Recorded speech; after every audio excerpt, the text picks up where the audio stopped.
was to speak about the beginning, in the beginning. As you see from the image on the screen, this is Srila Prabhupada in Tompkins Square Park. He says Tompkinson Square Park, but it's Tompkins Square Park. And a little history before. There's a video, that a very short clip,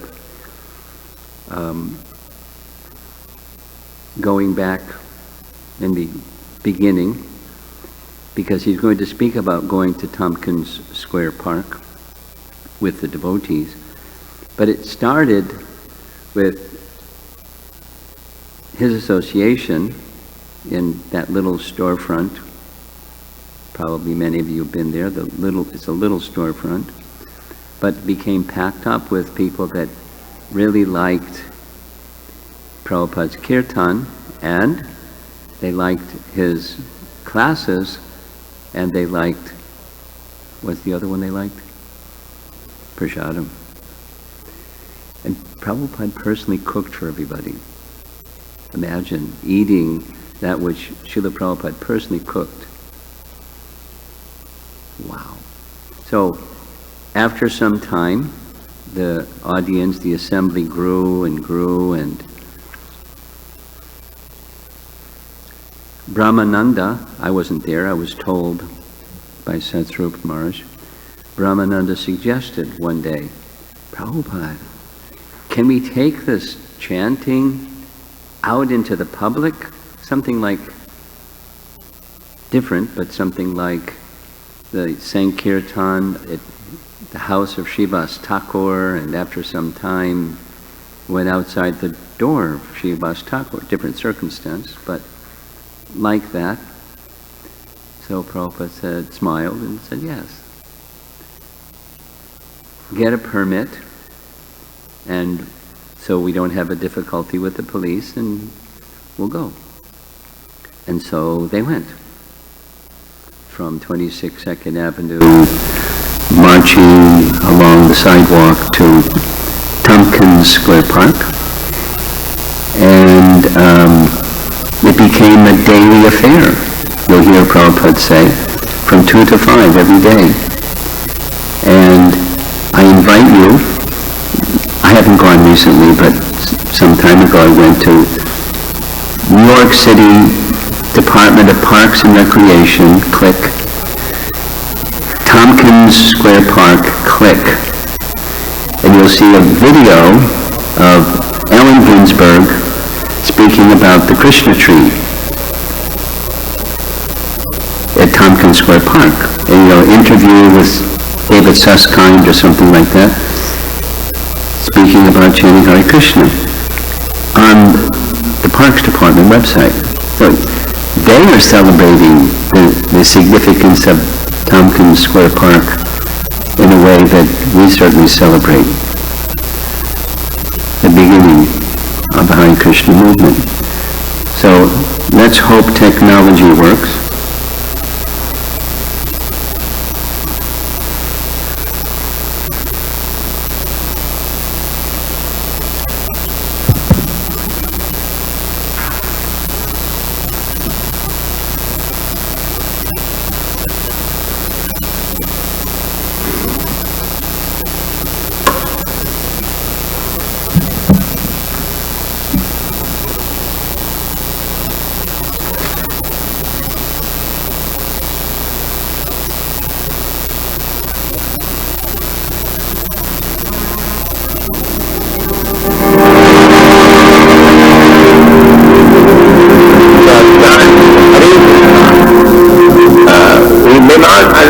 What is meaning of Hare Krishna, but still, because it is transcendental sound, it is auspicious.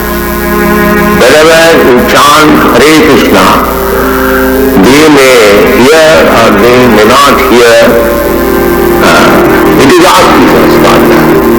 We are sending our men for street sankirtan.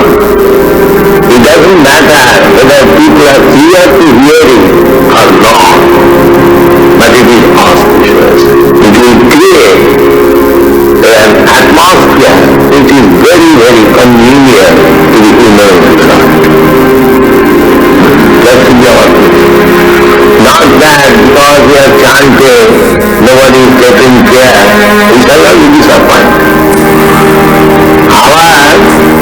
This Sankirtan movement is so nice that simply by chanting, the vibration increase and auspicious atmosphere. Very honest. Now we can practically see those who are old members. So I began in this New York, in that storefront, simply like that. So I did not drive the American boys and girls to come after me. They used only as it was chant. The Thompson service, Brahmananda Swami, he first dance with my dad. He and Chidananda. That was the first dancing of our Krishna conscious movement. And I had no mridangans. That was a, what is that? Just little drum. So I was chanting Hare Krishna from 2 to 5, 3 hours. And so many boys and girls were coming and joining. And there was first photograph in the Times, New York Times, they appreciated. And people also appreciated. So this chant, the beginning was always chant. There was nothing more. At that time there was no program of prasad distribution. That later on it came. So we will always be confident that this chanting is not a vibration of this material world. It is not vibration of material. Rabindranath Thakur says, Golokura Prema Dhana Harinama Sankhi. It is imported from the spiritual world.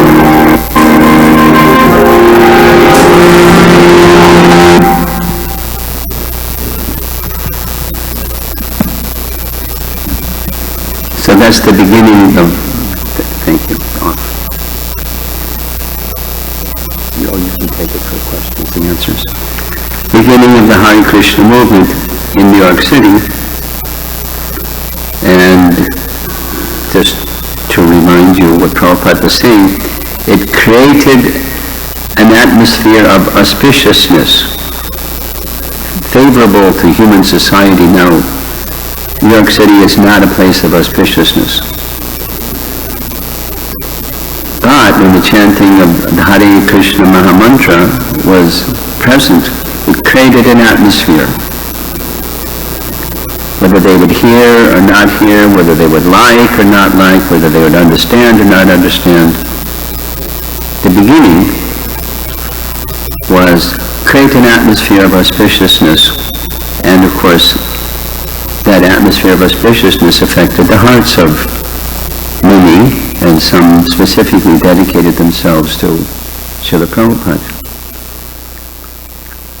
So along this idea of in the beginning, we can often think of in the beginning as the material creation in the beginning. But there's something before that beginning. According to the Bible, in the beginning was the Word. The Word was with God, and the Word was God. Now, who knows what the original language said, but that's the popular King James version of the statement, in the beginning. This is so before creation. And in our Srimad Bhagavatam, Vyasadeva says something very similar, but it's more comprehensive. Some of you are familiar with this verse, Aham evasam evagre. This is the first of the 4 essential verses, Chatur Shloki verses of the whole Srimad Bhagavatam. And then the rest of the Srimad Bhagavatam is an expansion of that message, those 4 verses. This was specifically, the circumstance of this verse is Brahma, before the creation of the sub-creation of the universe, Lord Vishnu instructed him in how to do the construction of the universe, and the essential principles that he needed, and also we need to know, so we can fulfill the purpose of this creation. So that it begins, Ahamivasam Ebagre, very often quoted shloka. When you read Srimad Bhagavatam, you'll find the very same language is there in several places later on in the Bhagavatam, but you might want to look at it later. Here's the translation. Brahma, it is I, the personality of Godhead, who was existing before the creation, when there was nothing but myself. Nor was there the material nature, the cause of this creation. That which you see now is also I, the personality of Godhead, and after annihilation what remains will also be Aham. So Krishna is stating to Brahma, and the Bhagavatam is elaborating, Krishna is everything. He's the source of everything. Everything comes from him, so it's connected to him, so it's his, or in another sense, him, and he exists after the cosmic annihilation. So that's what's in the beginning. And then, after the creation, there's the living entity. Jeez.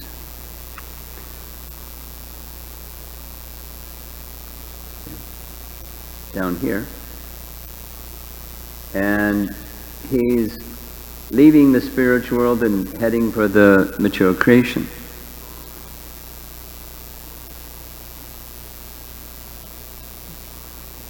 Free will misused.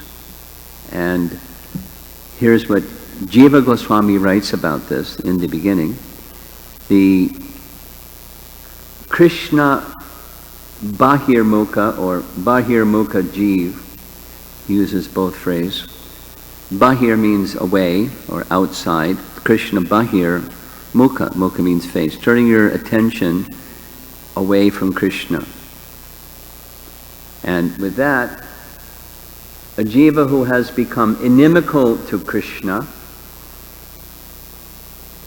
and has then fallen into the grasp of Maya since time immemorial is in the state of bondage to material existence. That's a problem, because once you're in material existence, it's very difficult to get out of material existence. And different ideas are there how to get out of material existence, but it's a problem. And so a natural question is then how to restore our forgotten relationship with Krishna. That's wanted. How to do that?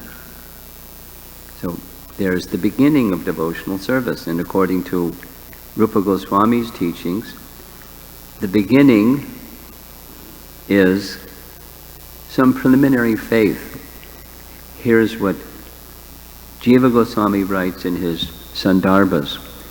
The 9 processes of bhakti begin with faith in Aparushaya Shabda, and without one's having too much material attachment or detachment. So we're going to expand on this, but this is his statement from Tattva Sandarbha.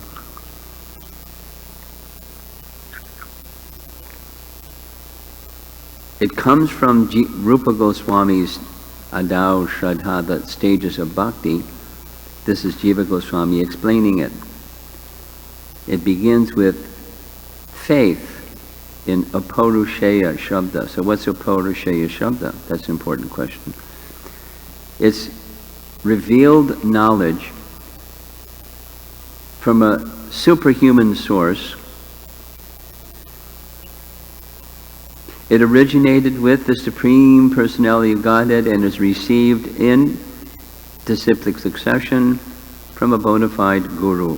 Apaurushaya Shabda is therefore the perfect pramana, means evidence, because it is free from the four defects. So this Apaurushaya is distinct from Purusha. Purusha, used in this sense, is the living entity in the material world has four defects. So Apaurushaya is one who's beyond those four defects. So who's that? That's Krishna. So Apaurushaya Shabda is sound Shabda that comes from a source that's beyond defects. That's Krishna. One who has faith in that Apaurushaya Shabda, which includes the name, or in the beginning it's the name. Some people are less attracted to the name and more attracted to Srimad Bhagavatam and Bhagavad Gita, and some people vice versa, less attracted and more attracted to the name. But in any case, both are Apaurushaya Shabda, sound vibration.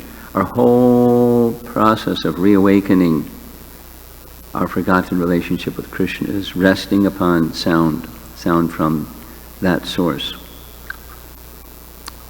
Jiva Goswami goes on. In the beginning, that's our theme, one must have a preliminary desire for self-realization. This Shraddha, preliminary desire for self-realization. This will bring one to the stage of trying to associate with persons who are spiritually elevated. I'm going to illustrate this just for interest's sake. I had a really nice experience when visiting in Chengdu.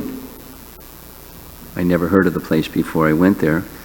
And it's a long story, but keeping the long story short, I was invited to speak at a yoga studio by the yoga studio owner, who was a middle-aged woman, really sharp woman, and really her light was on, in short.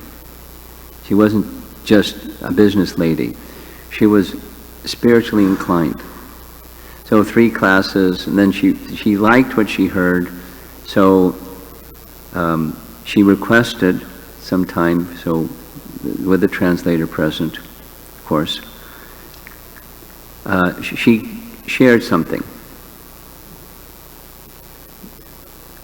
And the thing that she shared was, since I was a small girl, I always had this sense that there's a mission in my life.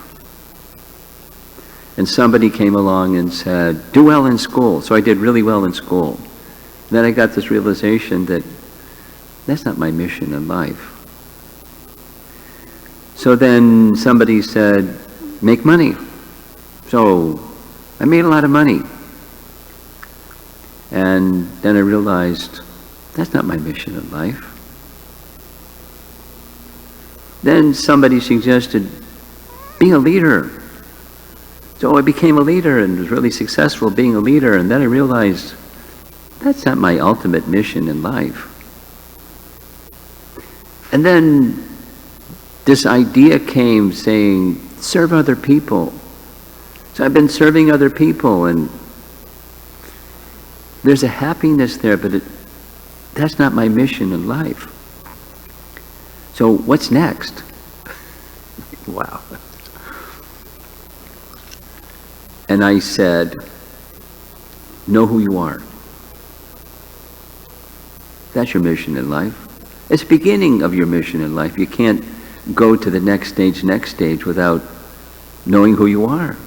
How can you be a leader, and how can you be fulfilling your mission in life without knowing who you are.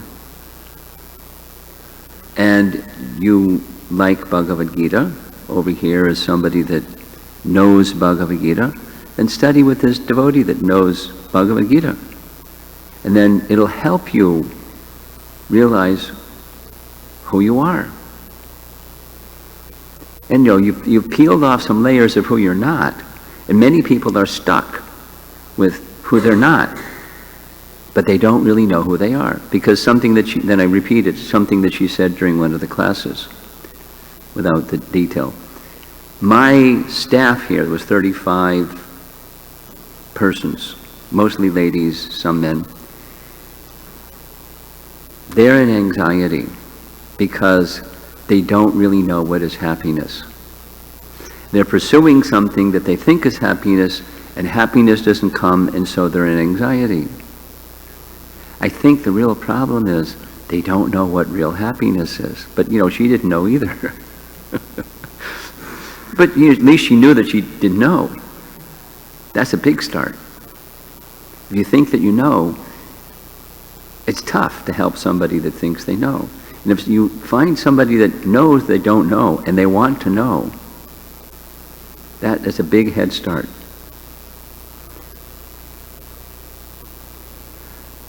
And then the responsibility of somebody that's meeting such a person is at least to take this apodusheya shabda, sound vibration, and repeat it transparently. Even better is how much you have realized that yourself. Then you can be a transparent instrument of that message. But even if you're, as Prabhupada's words, even if you're imperfect, repeat the words.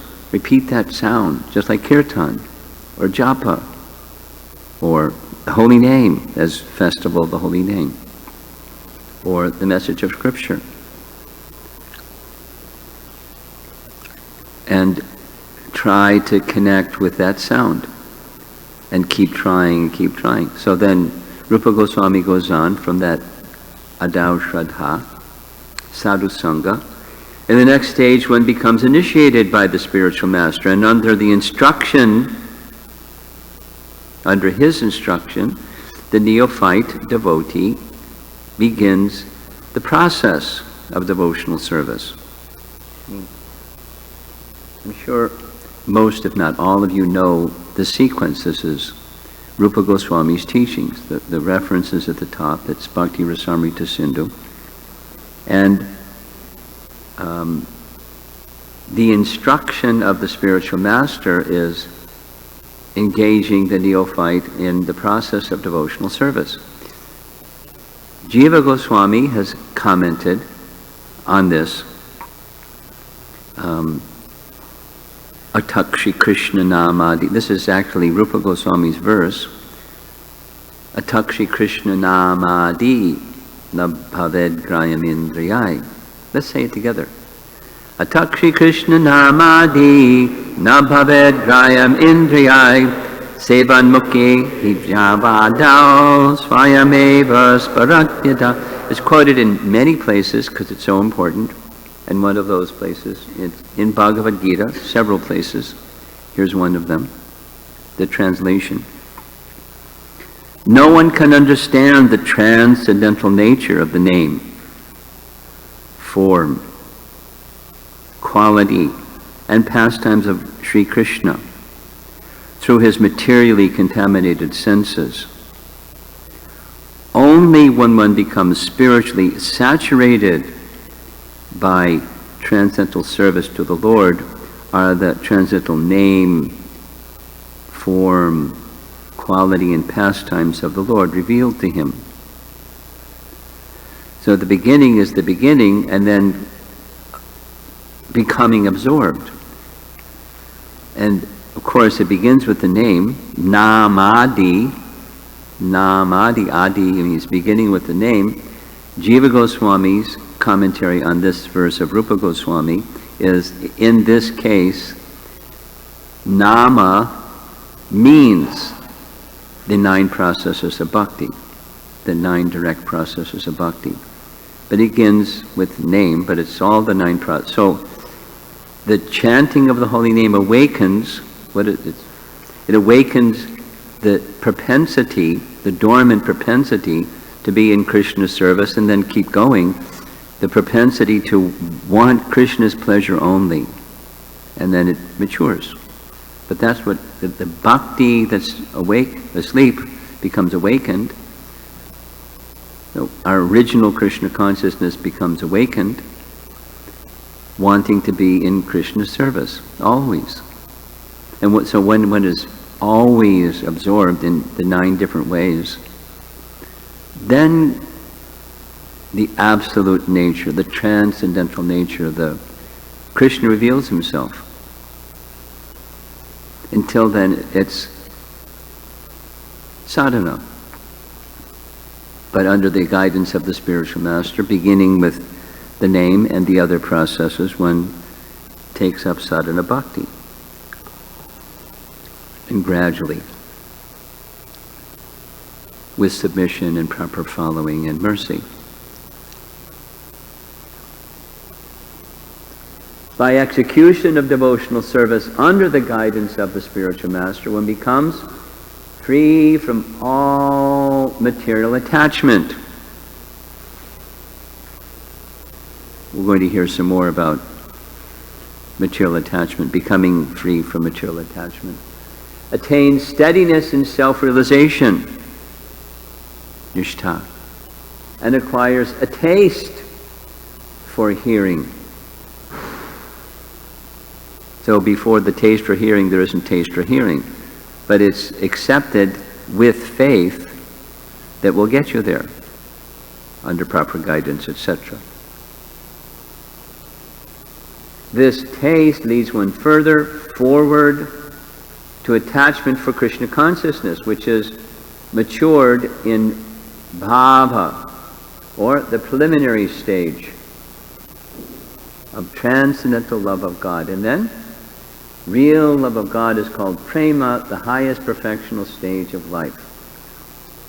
So that's the sequence.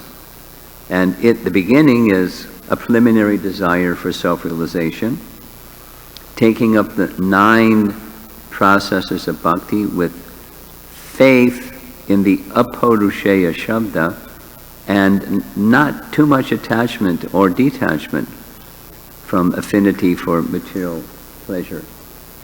So here's, again, it's Rupa Goswami's writing, same section of Bhakti Rasamrita Sindhu. When one is not too attached to or detached from this material world, and by some good fortune develops faith in the service of Krishna's lotus feet, starting with his name, and his name has feet too, because his name is a person. So faith in the service of Krishna's lotus feet, he is considered to possess the adhikar for Shuddha Bhakti. Now this is directly Krishna speaking in the 11th canto Bhagavatam. Rupa Goswami is referencing it. So this is the beginning maturing. But this preliminary faith in apaurushaya shabda carries one to this stage. Now, this is the adhikar for Shuddha Bhakti. Not too much attached or detached. So the explanation is, too much attached is the materialist, and too much detached is the impersonalist. You got to fear. So the devotee is engaging objects of the senses in the service of the master of the senses through their senses. Not too much attached, not too much detached. That's an adhikar, a qualification for Shuddha Bhakti. And, so not too much attached, detached, and by some good fortune, that's a mystery, by some good fortune, develops faith in the service of Krishna's lotus feet. Now, service of Krishna's lotus feet is absolutely natural for us. It's who we are. And our relationship with Krishna is very, very natural. It says forgotten. But faith, as we're doing this and that and the other thing, faith in service to the lotus feet of Krishna. Here's another reference that's from Krishna's words in Uddhava Gita. He uses this word jata shraddha. Jata shraddha means awakened faith. And here's the BBT translation of this verse.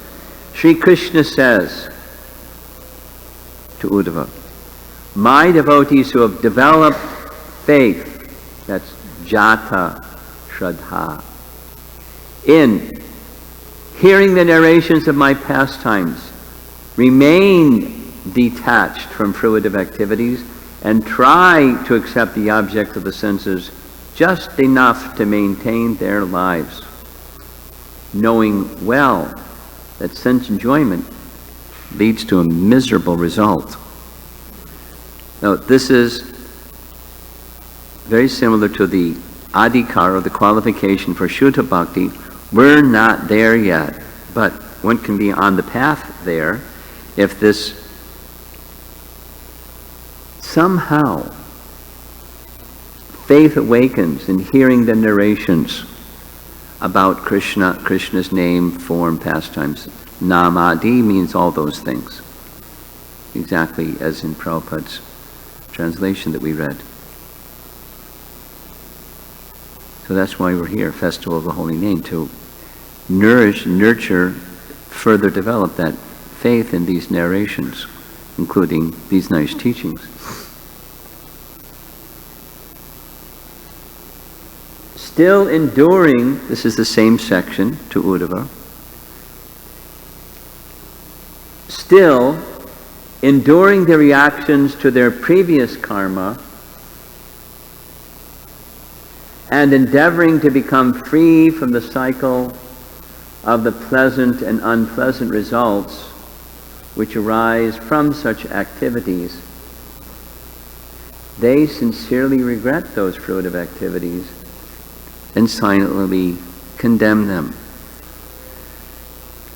Now, it's a little bit of a mystery, or perhaps even a contradiction, to say devotees have karma because the teachings of bhakti is bhakti has the power to release one, free one from karma. Karma can't stand where bhakti is there. And so rather for devotees, when there's some untoward circumstance, some misfortune, it's not exactly karma. But there may be some residual tendency due to previous involvement in matter, and Krishna is helping one get beyond that from within and by circumstance to guide that jiva to the exclusive shelter of Krishna position. That's happiness, that this yoga studio owner. I mean, I was being careful because she's new. And she had some faith. So it's important when you're nurturing faith in others, don't overwhelm them, little by little. So what I said to her was these two things. What's the next step? Know yourself.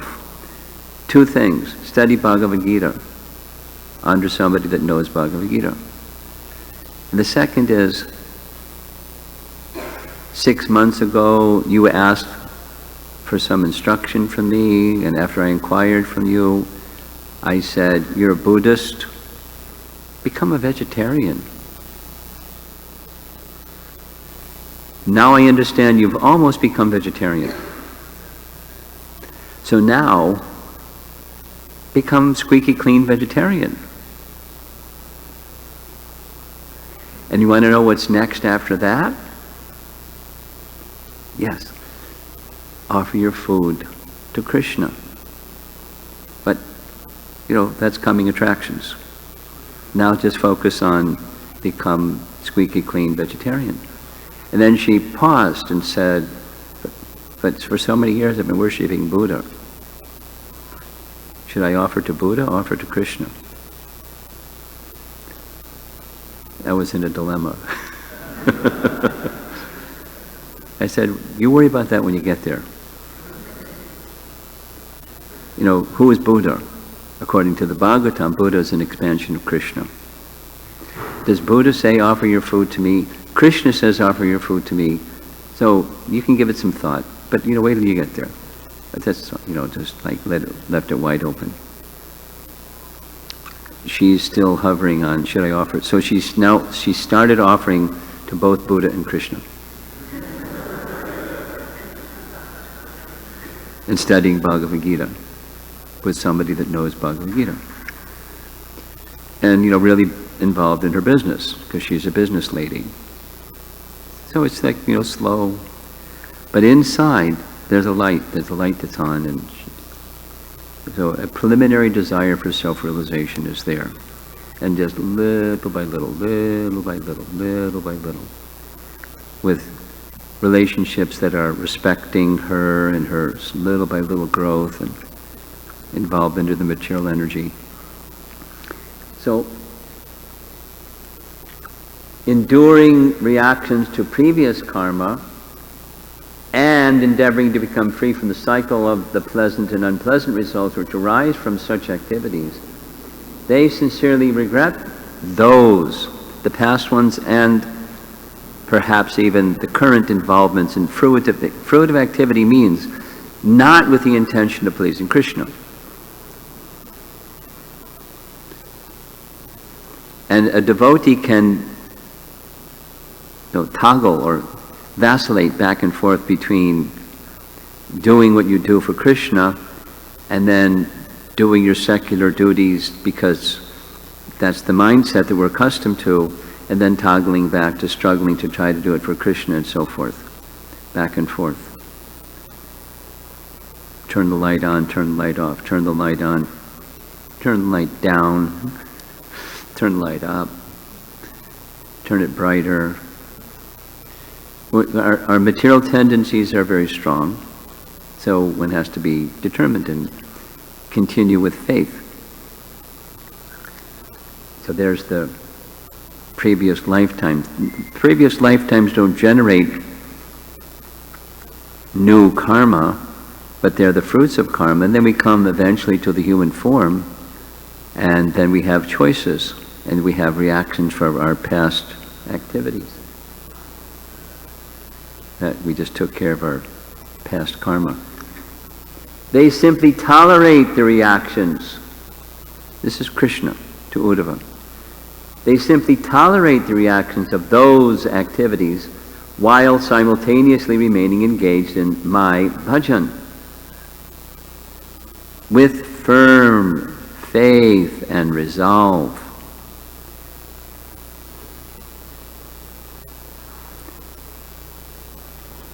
That's the intermediate stage. In the beginning stage, faith is soft and pliable. But in the intermediate stage, that's this one. It's those who have developed some faith in the hearing of topics about Krishna and His name, etc. This is now back to Bhakti Rasamrita Sindhu or Rupa Goswami. Same idea discussed by him. The vairagya of that person who employs objects suitable for devotional development while remaining detached from them is said to be suitable for bhakti. The object should be persistently related to Krishna. It's a nice translation of yukta vairagya. So appropriate detachment, not the too much, not the too little, but the appropriate detachment. And different persons are going to have a different appropriateness. And even as an individual, at different times it's going to be more appropriate. It's going to move different times and circumstances in our life. But if the light's on, if we want self-realization, we want to know who we really are, and we want to know who Krishna really is, this Atakri Krishna Namadi, then we can move there. And Krishna will see and reveal as he chooses. So this is our Krishna connection through, of course, the picture here is showing japa, but any form of sound vibration come from this Apaurushaya source, and it connects us to that source. So that's what we're doing when we're having the festival of the holy name. Japa, on Sunday we'll have half the day dedicated just to absorption in chanting the holy name through japa. And between now and then, many activities to help us engage in hearing and absorption in Apaurushaya Shabda of different sources and varieties. And then we can go back to Godhead. From this material condition to the spiritual condition. Cover to easy journey to other planets. In the early days, that was the cover.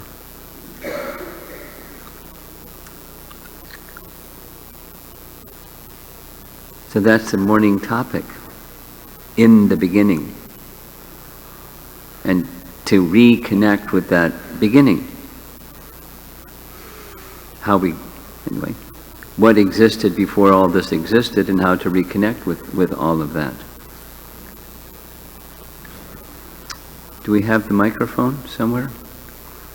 He's got the microphone. Any discussion? Hare Krishna Guru Maharaj, thank you for the lecture. My question was that like most of the people, they have the basic ingredients like... Most of what? The people... Speak slowly. Most of the people... have the basic ingredients like Shraddha. Mostly in India, they are faithful. They are visiting the temple. They have a pious or spiritual atmosphere is there. Sure. Punyabhumi. And they know that, most of them know that I am not this body. Well. But but still... They know the message, but they don't know that they're not this body. Yes. Excuse me. But still, they don't even try for spiritual realization. So what is the obstacle? What is stopping us? The obstacle is attachment to the bodily conception. And along with the bodily conception is be the enjoyer of the body. And it's right in Bhagavad Gita chapter 2. The piety has a purpose. Pious merit. What's the purpose of pious merit? To enjoy, to prosper. And what's the purpose of beyond that is go to heaven. It's the path to enjoyment in this life and the path to heaven. And Krishna says most people think there's nothing more than this. So they have an idea that they're not this body because they're going to go to the good place. That's what goes to the good place.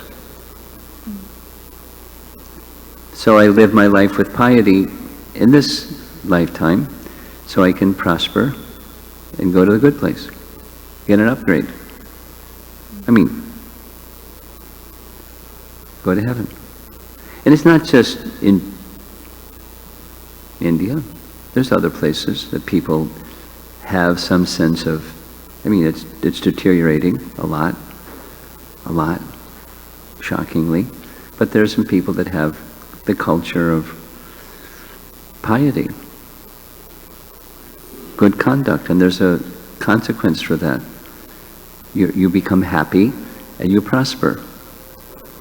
It's universal.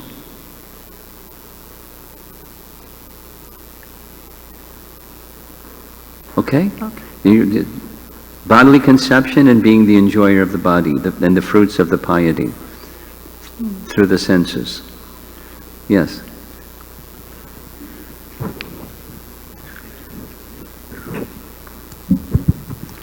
Maharaj, one of the qualities for Adar Shraddha you mentioned were being not too attached to the material world, nor being Material enjoyment. Material enjoyment, nor being too detached. And I was just reflecting that this seems to be an essential quality throughout the process. In the beginning, later on, also to maintain our spiritual practice. I was wondering if you could elaborate on this principle a little bit. What does it practically mean? Which principle? This principle of not being too attached to material enjoyment, nor being too detached. And how do we maintain that mood as we progress in our Krishna consciousness? Well, we're unsteady. So you can maintain the mood by becoming steady. And standing in between us and being steady is the impurities of our heart. So that's why we're unsteady. But it's a principle. So what's driving the principle is this preliminary desire to know who I am. Now, what happens commonly is that initial I want to know who I am gets covered over by stuff, the stuff in the heart. We go over here and go over there and go over, circumstance, we just get absorbed in fruitiveness of trying to fix a problem or take advantage of an opportunity, or we're everywhere else but the initial preliminary desire.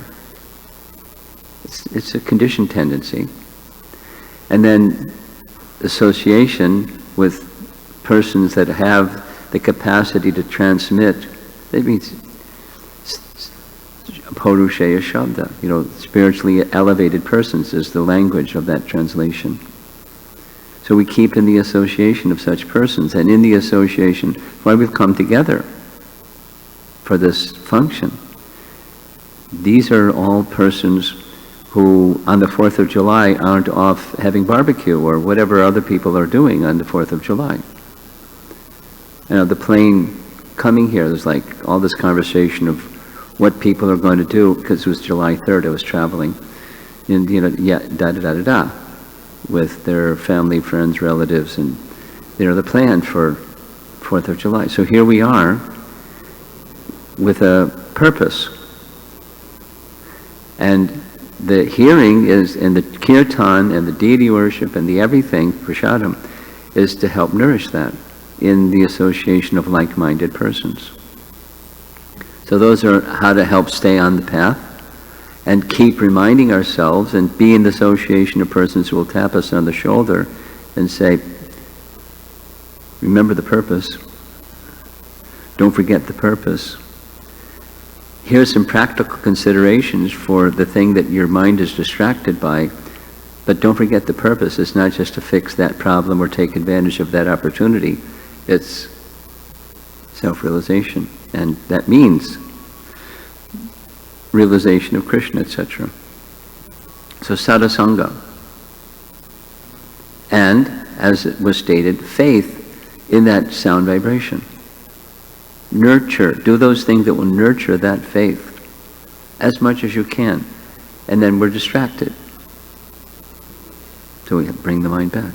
So those are some to get to the stage of steady from unsteady.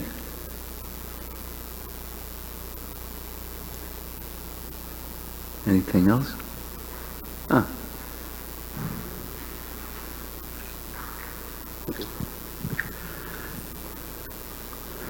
Guru Maharaj, the Jata Shraddha verse that was shown from the 11th canto, 20th chapter, the translation was something I've never seen before.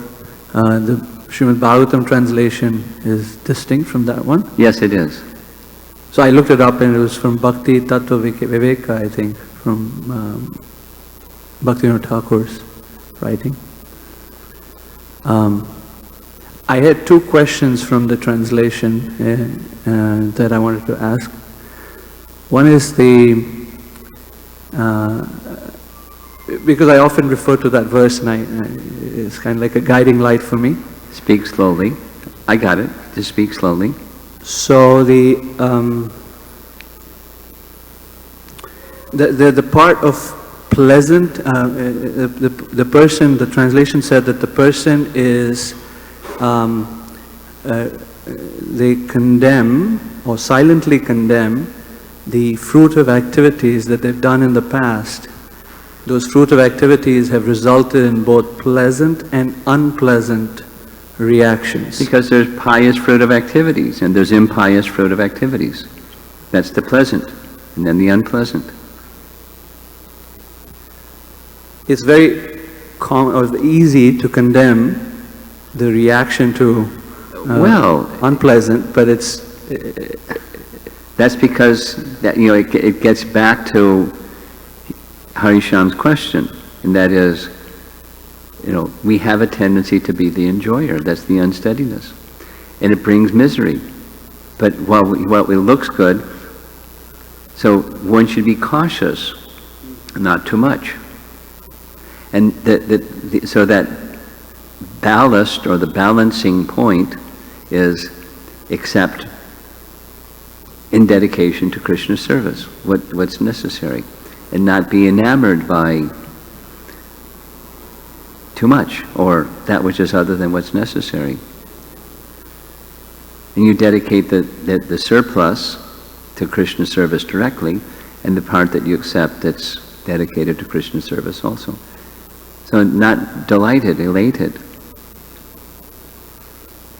when there's success, or there's good fortune, or there's the fruits of piety, or vice versa. Not too much attached. And so there's appropriate attachment and appropriate detachment. What's the appropriate attachment? I mean, you're a householder. You have a wife and 2 lovely boys. And you say, detached. You wouldn't be a very good householder. There has to be some appropriate, but not too much. They're lovely boys, and they're like, wow. So you're happy that they're, wow. Don't forget that the purpose behind becoming a father is deliver those souls to Krishna. So celebrate over there. And then that brings the detachment from the mridanga playing and sloka reciting and all those other nice things that devotee kids like to do. That's the ballast, or the balancing point is that which is for Krishna's pleasure. That's how it works. Not too much. Appropriate. Appropriate attachment, appropriate detachment, not too much on either side. Maharaj, I have another question from that. Yeah. So the other question from that translation that I had was the prefix or the adverb, or I'm sorry, I don't know the term, but it's silent condemnation. So what is silent condemnation? Or how should internal. It's the internal cultivation of Krishna consciousness. That means they don't go, I'm a garbage person, and say it over and over again to people, and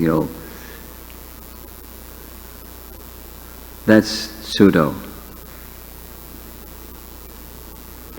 On both sides, one doesn't boast about, I got this realization. One doesn't advertise, I'm the most fallen. Silently. Silently is an internal. I mean, it doesn't mean you can't express it to anybody, your intimate circle of people, when you're sharing your heart. But you don't, wear it.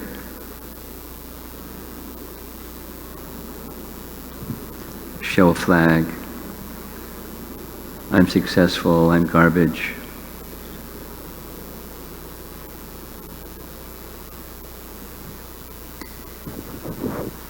Over here.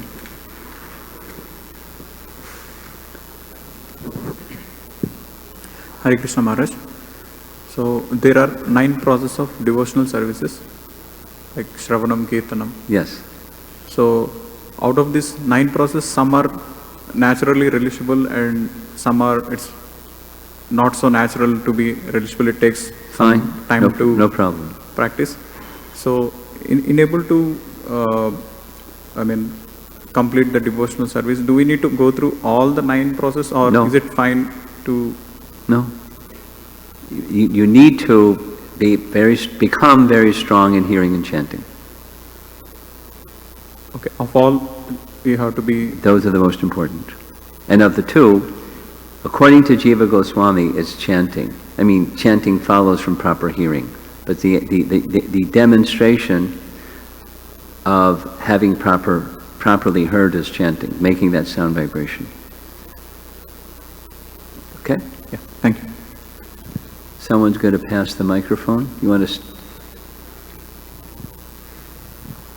Oh, Hare Krishna Maharaj. I didn't see your hand. Go ahead. You mentioned like Atha Sri Krishna Namadi, like chanting and other process of devotional service Yes. cannot be perceived by material senses. Yes. But we use our material senses to do. Well, of course we do. But they become spiritualized.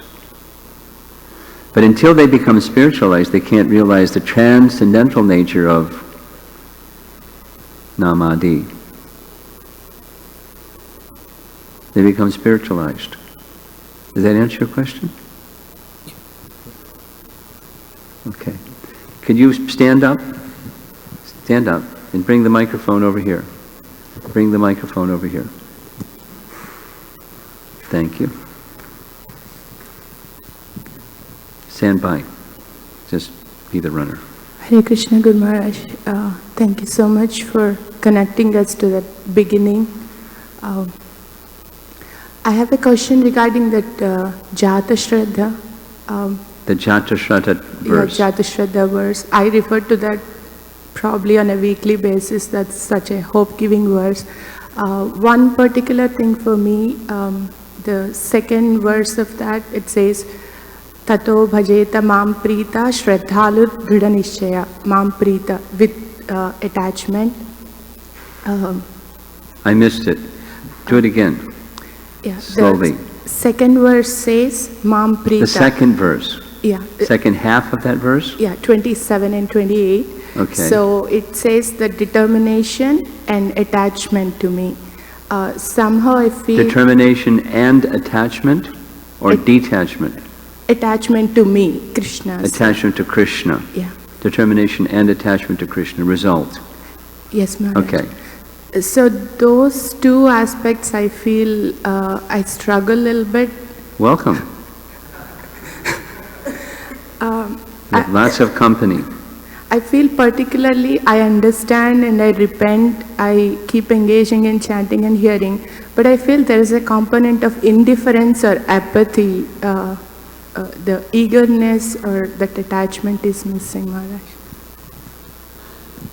So now you're in the transition stage.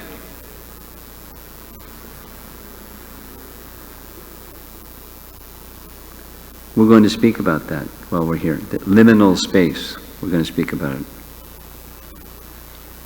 That feels uncomfortable between, being here and there and neither here nor there.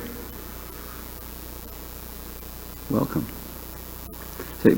So the operative principle is faith in the Purusheya Shabda. It'll get you there. So you put both feet there.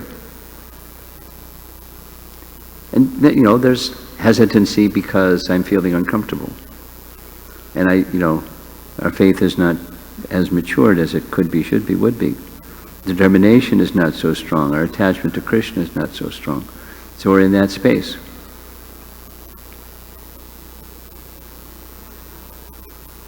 Look around the room and, see if there's anybody else in that space. We're all in that space. It's not a lonely struggle. It doesn't, it's not that misery loves company, but, through association with others who have that faith, we can keep going. And keep going. One little step, one little step, one little step. Okay? Subal? Yes, but Subal?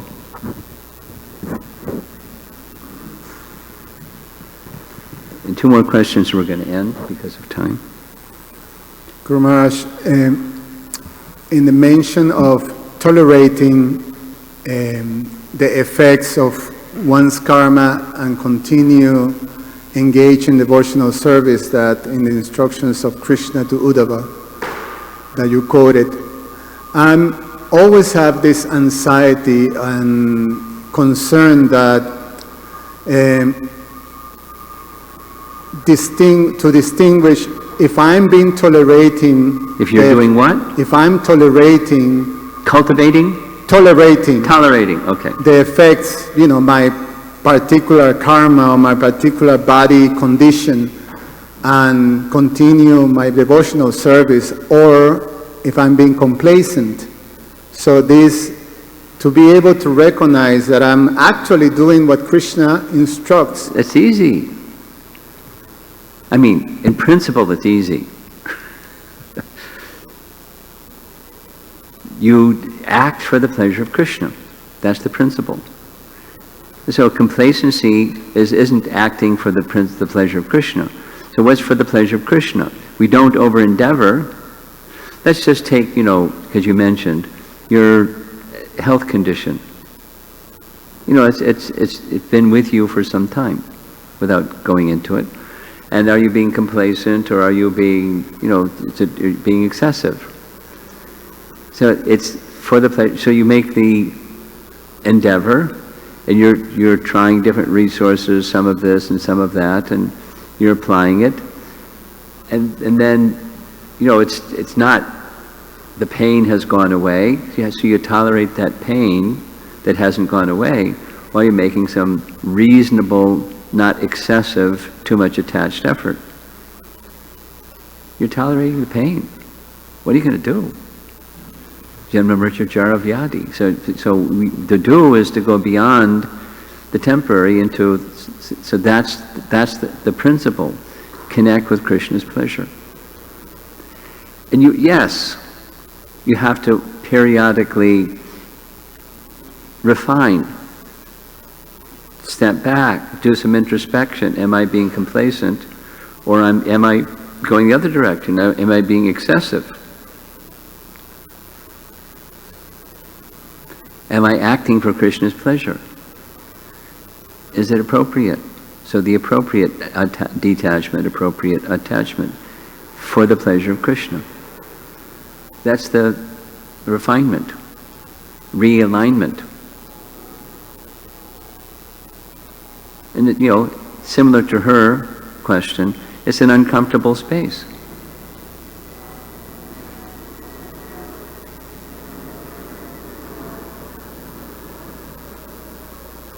We keep refining and reevaluating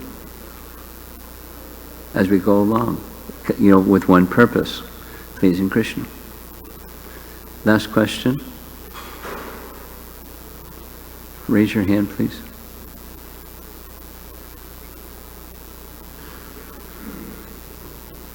Hare Krishna, Maharaj. You mentioned that the 9 processes of bhakti begin with preliminary faith in the name. Beginning with? Preliminary faith in the name. Yeah. So my question is, so is chanting... Preliminary faith in Aparushaya Shabda. Go ahead. My question is, the 9 processes also include the chanting. So is chanting the precursor or the precursor to all the 9 other 8 processes of devotional service? Yes, Shravanam Kirtanam. 2 out of 9.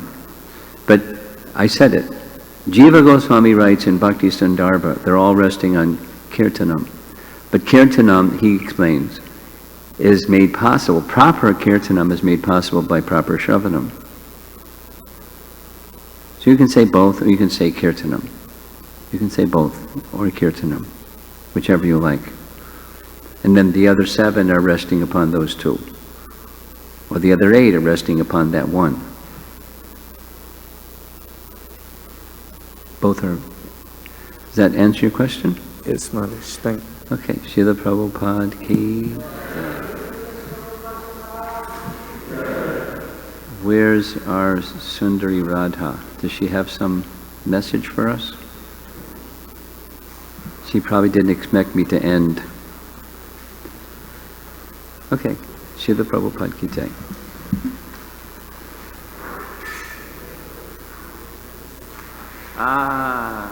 Here she is. Don't everybody just sit down, please. Hare Krishna, sorry. I just have a few announcements before breakfast. Breakfast is downstairs in the Prasadam Hall. You can exit this way and go down the stairs, and the Prasadam Hall is right there. Gotta catch my breath. Okay. So right outside, actually, we're going to be opening registration. So on your way to breakfast, please make sure to stop by and register. The faster you register, the secret is the less you will be pestered by the organizing team. So it's on the way out. Save yourselves. And then there are also sponsorship opportunities available at the table, so please consider supporting the event. I'm almost done. Parking, which is like the biggest pain in the city. We actually rented a lot at Morrison Clark. It's called Byland Bank. So you can park there. It's a pleasant walk. We have a lot at Greenleaf and Clark that you can also park at. However, the parking spots right behind the temple, those are reserved for pujaris, and it says it on the sign. The sign is not joking. It's actually serious. So when it says that it's permit parking only, it really is. And I was just reminded that cars will be towed, and apparently you have to bribe the towing company to get your car back. So to save yourselves again, please don't park there. Okay, and I think that's all for today. Oh, I'll tell you the schedule. We have breakfast downstairs at 9, and then we all gather back in the temple room at 10 for a welcome session along with an intro to Sanghas. So please come back here. Again, following the schedule saves you from getting pestered by the organizer. So I'm giving you all the tricks and tips to have a happy retreat. Thank you all. Hare Krishna.